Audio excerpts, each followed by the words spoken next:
South Africa's favorite capitalist activist, not so favored by the people on the left, Rob Hersov, is back for his fortnightly chat about all things business and the political economy. Gee, Rob, so much has happened since our last conversation. I've been watching some truly world-class appearances by you on international podcasters. Now, you don't get onto these big-hitting podcasts with millions of listeners and viewers very easily. How did it all happen? It's almost like you did a roadshow of the American media heavyweights at a time that Cyril Ramaphosa was embarrassing the country. Sorry, I mustn't say that. Cyril Ramaphosa and his group were meeting in the White House with Donald Trump.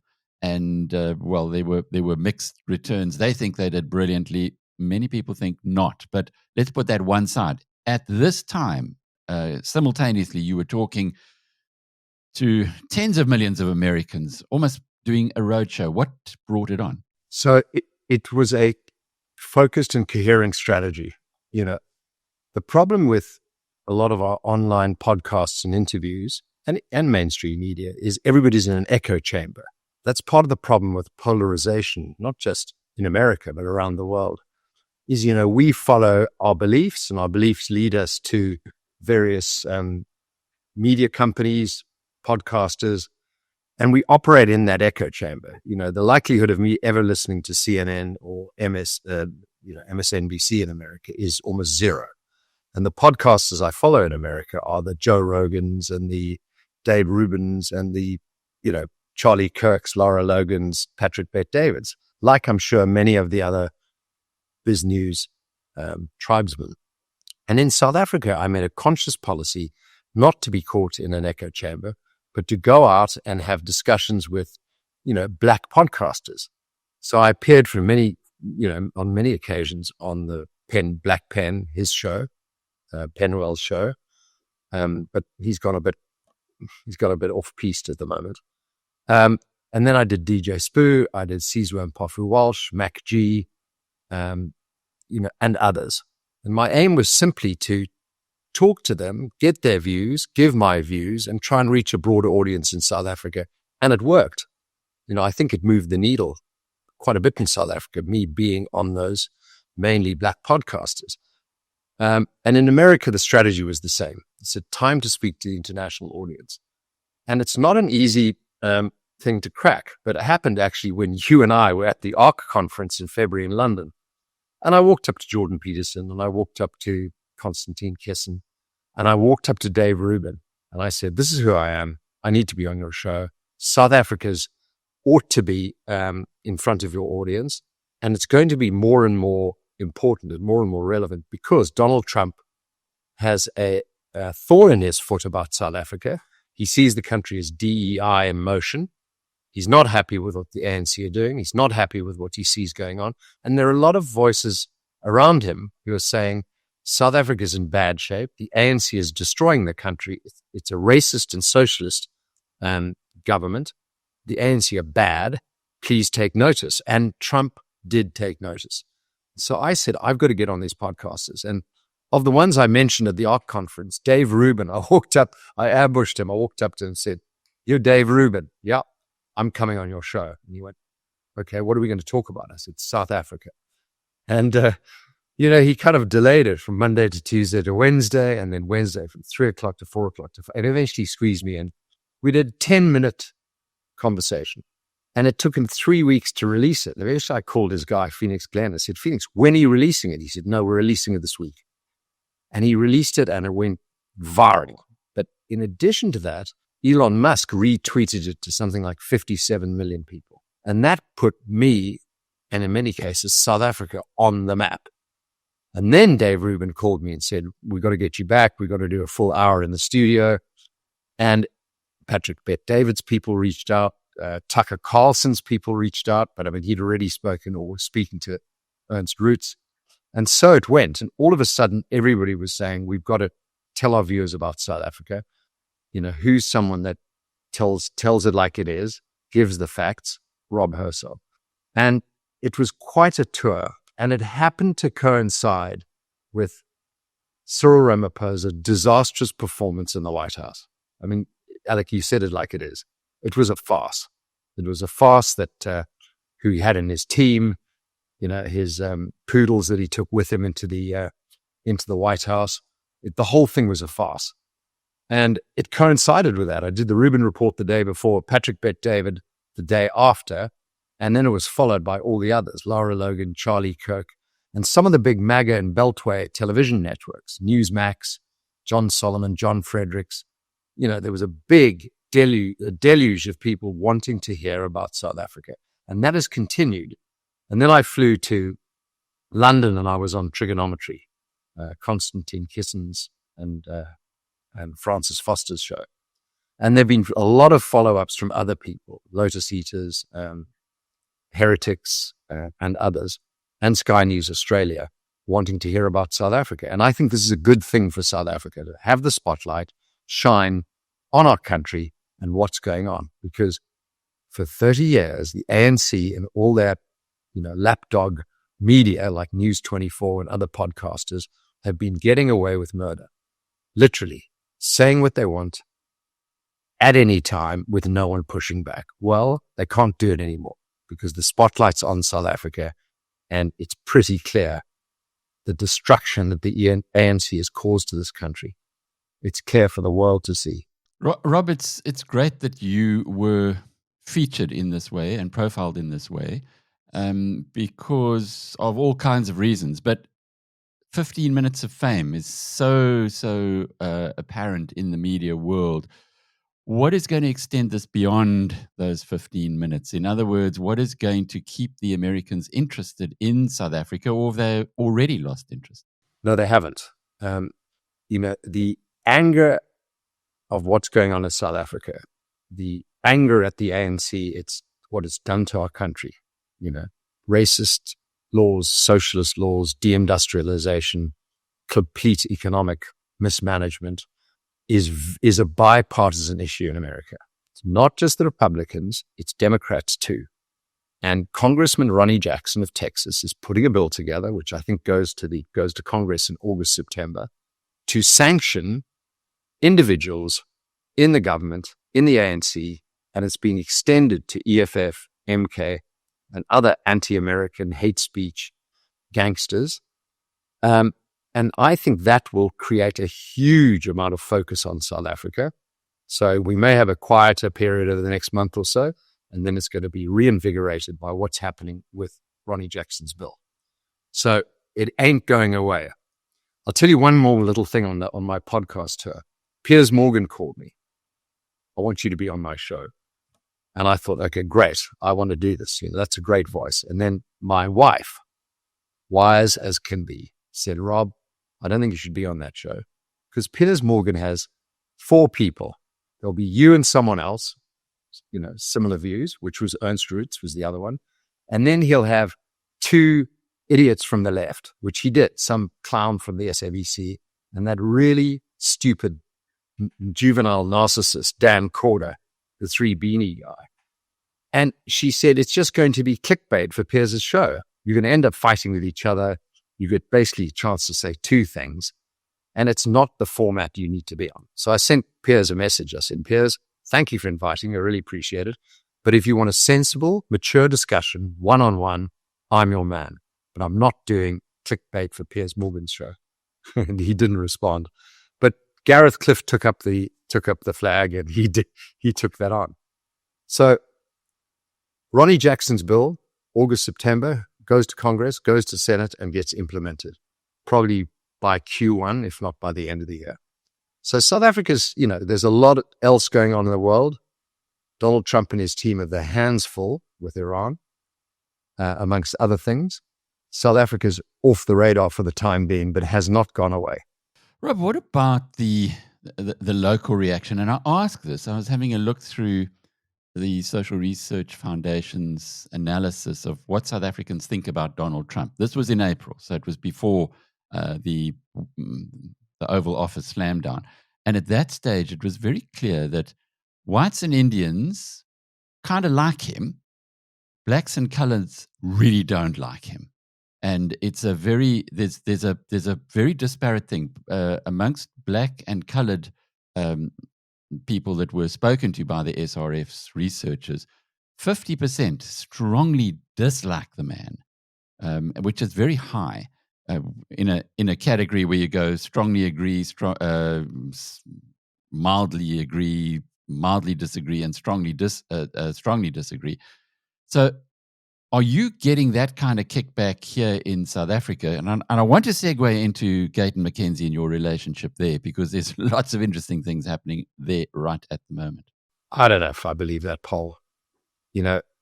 People prior to Trump being elected, you could barely find a person in South Africa that was brave enough to say they would support Donald Trump. Everybody, mostly wives, were like, Donald Trump's terrible. He's a narcissist. He's a, blah, blah, blah. And then the husbands wouldn't say a word.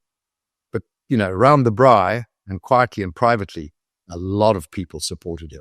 And when he got elected, people came out of the woodwork. Oh, yeah, I'd supported Donald all the time, which they did. They just didn't do it publicly. And I think these polls, depends on the day, depends on the week. When it comes to something like Donald Trump, I don't believe them. I'm sorry. SRF are superb, but that is more an emotive poll issue than a practical poll issue.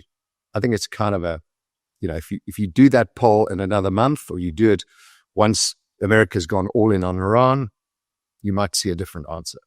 So I wouldn't, Gayton, as we're going to get talked about Gayton, he says polls are for strippers. And I think in that case, that poll, he's probably right. But your reaction from the people that you engage with, and one of the things I love about you, Rob, is that you're out there all the time. You're walking in the streets. You aren't deranged and in a little ivory tower somewhere. You're shaking hands, and I've seen it in action. Clearly, you will have been approached by people who would have given you some feel from the way that they are reacting to all this TikTok and social media clips that are now going around from your American tour. I think more people are more supportive than Trump than you think, and certainly more than the SRF polls show. And I'm surprised about that comment about the colored community. I'm engaged with the colored community a lot, and everyone I engage with is pro-Trump. South Africa is broadly a Judeo-Christian country. 88% of South Africans are Christian. Trump is the leader of the Judeo-Christian world. His greatest ally is Israel. And I think the vast majority of South Africans are Judeo-Christian and probably supportive of Trump and Israel. The vast majority. So they're not coming back to you and saying, "Oh, why are you doing these bad things about our country? Why are you telling the Americans that we are a bad place?" No. I mean, listen, do I ever read the comments on social media? No. Because the problem with the comments is you make a speech, you've got 1,000 people in the room, 999 are clapping, going, "Great, well done." And the one guy sitting in the front row in the middle is going, thumbs down. That's all you remember. That's how you're mentally wired. I think the vast majority of people are very supportive. And the only guy that's got wound up is Penn. When I was on the DJ Spoo show, it was quite an interesting show to watch. I basically schooled Penn because he has been, your Dave Rubin, the original one, the 10-minute one, really triggered me. I said, "What actually triggered you on that show?" He couldn't answer it. He's all over the place. And he and DJ Spoo said to me, "There is no genocide of farmers in South Africa. You need to tell the Americans that." And I said, "Well, there's no extermination." I'm happy to say that. There's no extermination of people. I agree with that. I'm happy to say it on condition that you two shake my hand and you denounce Julius Malema and his Kill the Boer speech and songs. And they wouldn't shake my hand. They were too scared to shake my hand. So other than that, I think broadly people support what I say. Broadly. Yeah, that's quite scary, because if you listen to Neil de Beer over the weekend, he's saying that we're becoming increasingly like Colombia, where hits are happening all the time. And I don't want to go there as far as you're concerned. I just hope that you do look after yourself, Rob. But on to Gayton McKenzie and the most recent development there, Liam Jacobs, who was a rising star in the DA, a bit of a social media star already, and he must be only in his 20s, and he's now jumped away from the DA towards the Patriotic Alliance, which has made it's made waves all over the place. How are you reading it? So I noticed Liam about 6 months ago, and I went, wow, this guy's got potential. And I asked for his contact details, and I haven't met him face to face, but I've been in contact saying, very impressed, keep it up, hugely, superb. My view is the DA and the Patriotic Alliance need to come together as one party. If you look at their manifestos, of the 10 manifesto issues, 7 of them are identical, and they disagree on the margin. The Patriotic Alliance are much tougher on illegal immigrants. They want to get rid of them all, chuck them out, whereas the DA is kind of soft on that front. The Patriotic Alliance is way stronger in support for Israel. John Steenhuisen did that pathetic, let's see what the courts say nonsense, which was rubbish. The Patriotic Alliance believes in the death penalty. The DA probably doesn't. But otherwise, the main 7 elements of PA and DA manifestos are the same. They're both Judeo-Christian, free market, rule of law, pro-West. They need to come together and stop fighting and understand that, the DA believes that the Patriotic Alliance is a kind of ANC Trojan horse. But they do that because they are head to head at the municipal level in the Western Cape and those sort of areas. The only threat the DA actually has is the PA in the Western Cape, not the ANC and not MK. So they've been bad-mouthing each other, non-stop, which is pathetic. I think they need to actually get together and work it out together. So for Liam to jump ship, you probably saw more promotion opportunity. The Patriotic Alliance has no bench. I've always said to Gayton, if you get into a position of power, who would your Minister of Finance, Minister of Justice, Minister of the Military be? And he goes, well, I probably don't have those people in my party. I'll choose the best people in South Africa for those roles. But I've always liked that answer. You wouldn't just have people from the PA, get the best people from all walks of life, all parties to fill those gaps. And Liam has huge potential in this country, in politics. He probably has more potential in the PA currently than in the DA. And that's all it is. That's all it is. He's got a big role to play in this country. Career choice. No more than that. And what would Gayton have offered him? He might become a member of parliament. He might become the Helen Ziller of the Patriotic Alliance. He might be that kind of important chief operating officer of the Patriotic Alliance role. But I think he's very good in the front line. I think he'd be a superb member of parliament for the PA. He's unafraid. He tells it like it is. He really is he tackles corruption. He tackles evil. He's on the side of good, no question. Talking about on the side of good, I had a fascinating chat yesterday to Dr. Raj Abedian, who is Iranian and spent his first 20-odd years there and then came to South Africa. And I listened to it, the whole thing. He's quite a polymath. He's an entrepreneur. He was the chief economist at Standard Bank. He was very close to the ANC for a long period of time, helping with policy during the good time, I guess you could call it. He's done so much. And most of all, though, the most passionate thing that he has is Iran. And the way that he explained what's going on in Iran, maybe the thing that stayed most with me is that the regime there, by their own admission, say they are only supported by 15% of the people. Other estimates have it at between 7 and 10, I think he said. What is your reading of what's going on? Well, first of all, the interpretation that Iraj has, for those who haven't watched that conversation, perhaps that you can tell them whether they should. And then secondly, what's going on right now in Iran in the Middle East. So I'm following the Israel-Iran war closely, almost by the hour. And I've been reading and studying, and of one of the very best analyses I've heard worldwide is from Iraj on BizNews yesterday. I've actually sent it to everyone saying, this is a must listen, a must watch. I met Iraj at your kind introduction, and he is quite extraordinary. If you ever want to understand Iran, the history, where it is today, potentially the options of where it's going. That's the interview with BizNews. It's phenomenal. Here's my read on it. I think America needs to go all in. If there ever was an opportunity, one, for Israel to attack and knock out Iran's nuclear ability, and in some ways industrial ability, but also to assassinate some of the top people, they picked the perfect time. And maybe it was 1 minute to midnight.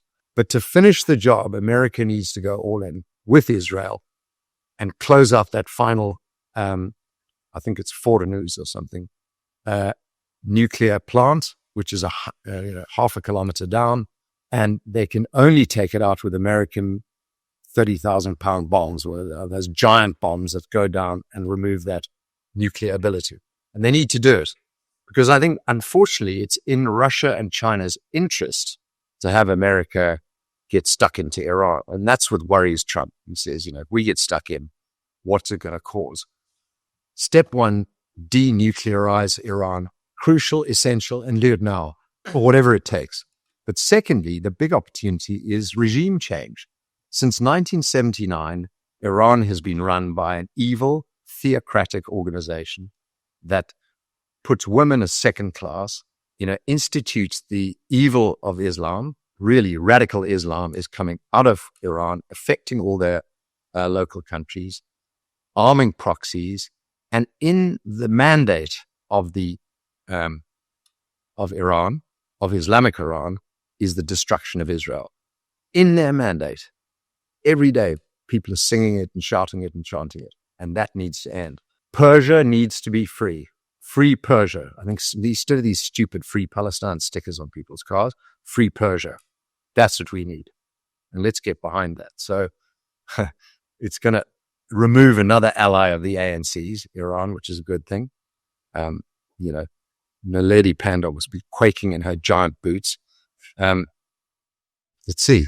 And Ronald Lamola, our foreign minister, his reaction? He's just an idiot. Another idiot. The ANC are Iran proxies. End of story. Yeah, he might be a little out of his depth, but I guess the problem, much like other ANC ministers, the problem is that Africa as a whole is not going through a very good run at the moment. I grew up, not directly with, but competing on the sports fields with Mark Bristow, who has gone through. He's from Escort. I'm from Newcastle. He's gone through to become the leading gold CEO in the world, number one in the world. Mining. He's number one mining guy in the world. And Mark is at the moment getting a very close look at the realities of mining in Africa. He's got a gold mine in Mali. The Malian government has, after a coup in 2020, so they got rid of the elected government. These new guys came in. They decided they want the mine. So they've just bumped up the nation's share from 20 to 35% unilaterally. Bristow says that's not going to work that way. And now they have literally taken over the running of the mine after he'd stopped it. This cannot be sending a good message to anybody anywhere in the world when you consider, forget mining, which is a long-term investment. That must be gone now. But anyone else who's looking to invest in parts of Africa which are unstable, and I guess South Africa, sadly, would be rapidly getting into that category. Why would anyone invest in South Africa with a law called expropriation without compensation? Anyone. Putting aside the lunatic Greta Matash's mining charter, which has chased $20 to $30 billion away from South Africa to other mining destinations. And then you have this problem in Mali, a government takeover of a mine, basically expropriation without compensation in South Africa, an invasion of, the Mark Bristow's mining operations in Mali by the Malian government. Africa, it's not even the continent of the future.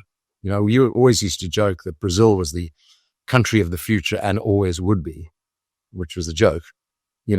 Africa is just going backwards nonstop. And I feel sorry for the countries that are progressing. Zambia, Rwanda, Botswana, maybe Ghana, Sierra Leone, Senegal. There are countries Kenya, that are progressing, and they get tarred with the same brush of what's happening in South Africa with our moronic ANC and their policies, and Mali What a disaster. It's, why bother in a way? It's like, might as well go and all go and live in America and focus on investing in America. So it's just what would too hard. capitalists, how would capitalists around the world, given that Barrick is the biggest gold mining company on Earth, this is an important asset. I think it's their second biggest mine on Earth. How would capitalists in various parts of the Western world and even Japan and so on be viewing this? And would there be any consequences for South Africa from what's happening in Mali right now? No, it will just incentivize the ANC to push forward EWC. The ANC will be thinking, good for Mali. They will. They won't be thinking this scares away foreign direct investment because they don't care. The ANC just wants to break and steal. I've said it 1,000 times. It's true. They'll be thinking, wow, this is a good move. Maybe we should consider it. Problem is the army is too useless to do anything. So it's one advantage. BE, the doubling down on BE that we are now seeing at the ANC. Alec, I suppose none of it surprises you, but again, consequences? It's disastrous. Our country is stagnating economically. Stagnating. Do you remember the original budget? Enoch's disastrous failed budget 1.0. What did he have there as economic growth? 1.8%. And each time the budget came out, it was lowered. We're now at, 0.5. I think we're at zero. We're at 0% growth, complete stagnation. And the GNU says nothing about economic growth. They don't even know how to do it. Okay. So, why we bother? I'm so negative on South Africa right now. We are going nowhere. Nowhere. The GNU is going sideways. The economy is falling apart. I mean, what is the point? And I'm tired of standing up and saying the same thing all over again. Funnily enough, I read a fantastic book, which Fet Hubert gave to me. Can you read that? 1989. Don Caldwell, South Africa, The New Revolution. Just, guys, pick up this book and read the contents, okay? Pick chapter 10, little summary. The fruits of privatization. Keeping land, housing, education, and industry in the hands of the state is both bad economics and bad politics. Pretoria could win a lot of friends by boldly privatizing as part of a free market revolution. I mean, it's, this book, just read the contents. It's 1989. If you could just reprint the book today and it's relevant. So I'm getting frustrated. I'm getting frustrated by where the economy is, where it's not going, by the GNU. Look at the national dialogue. It's a great example of where South Africa is. You've got 20, 30 nodding dogs who've accepted to be on the national dialogue, and nothing's going to come out of it. 700 million rand is going to be spent, and nothing's going to come out of it. I saw Sia Khaleesi the other day at rugby on Saturday, kids rugby. I walked up to him and said, Sia, on this national dialogue, just say 2 words and keep repeating them. Economic growth, economic growth. What are they going to tell us at the national dialogue that we don't know already? We know what the problems are. No growth, unemployment, crime, no service delivery, ANC corruption. We know it all. It's sitting over here. We know how to fix it. Privatize state-owned enterprises, deregulate. Deracialize the economy, get rid of BE, get rid of EWC, encourage foreign direct investment. Problem, solution. But what does Cyril do? Pathetic, stupid, spineless Cyril. He forms another committee, another commission for 700 million rand. Robbie Brosen, he's a proper business guy. What's he doing on there? He should have just said, no, this is a waste of time. Bobby Godsall. Come on, Bobby. You're better than this. And then they got a whole bunch of lefties and other useless people. It's pathetic. I wouldn't go near a national dialogue or any of Cyril's commissions and committees. What the hell are they going to tell us? What are they going to tell us? Interesting part about that, which has only recently surfaced, is that it's going to cost 700 million rand. And that's not an insignificant amount of money. Alec, I wonder if those who, people like Bobby Godsall, who I admire greatly, and Robbie Brosen, who I've known forever, if they know that they're part of a 700 million rand talk shop project, if they would remain a part of it, or if they'd have the backbone to say, oh, no, didn't realize this. Sorry, I'm out. I would walk off that thing if I was part of it immediately. Do you know, what is that other commission or committee that was founded 3-4 months ago by Cyril? Like 30 people and had that nasty leftist woman on it. Alec, we spoke about it. What is that? Where are the results of that? And where are the results of the Zonda Commission? Okay. I wrote down some notes. Let's just remind ourselves the other Cyril Commission. Zonda Commission took 4 years, over 300 witnesses, 3,171 summonses, 8.6 million pages, 1 billion rand of taxpayer money, and 1,438 ANC cronies and cadres named and shamed, and zero accountability. Nothing happened. What is Cyril's solution to anything? Form a committee, form a commission, put in the names of the good and the great, all usually kind of pathetic lefties, and nothing happens. That's about as good as South Africa can get, where nothing happens. We are stagnating into hell. I don't know why any of us bother. And on that note, I'm tired of saying the same thing over and over again, and no one's listening. I mean, the tribesmen are listening. The man and this woman on the street are listening, but I am tired of doing this public speaking in South Africa. Others need to stand up, you know. I'm not giving up on South Africa because I love this place, but I'm just tired of being repetitive. And my wife listens to all my utterances and she says, you're becoming repetitive. And I am. I've hit the wall with this damn country and with nobody actually progressing, you know. It's frustrating, Alec. But remember the response from the banker to the guy in Hemingway's The Sun Also Rises when he said, how does a man go bankrupt? Gradually, then suddenly. And change happens like that. The time to abandon is not when the winning post is in sight. And if you consider it from that perspective, maybe you'll realize that the energy that you're investing in this project, and it is a project not of regime change, but a project of opening eyes.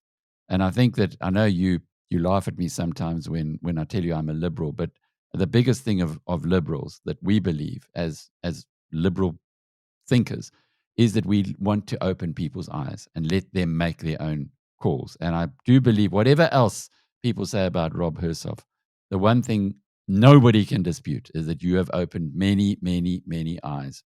And for that, you're playing a role, Rob, that is indispensable. So I get it. You get bedorned. I can tell you the work I've been doing for more than 40 years. I get bedorned often. But fortunately, I know that I don't know anything and I don't know what's happening in the background.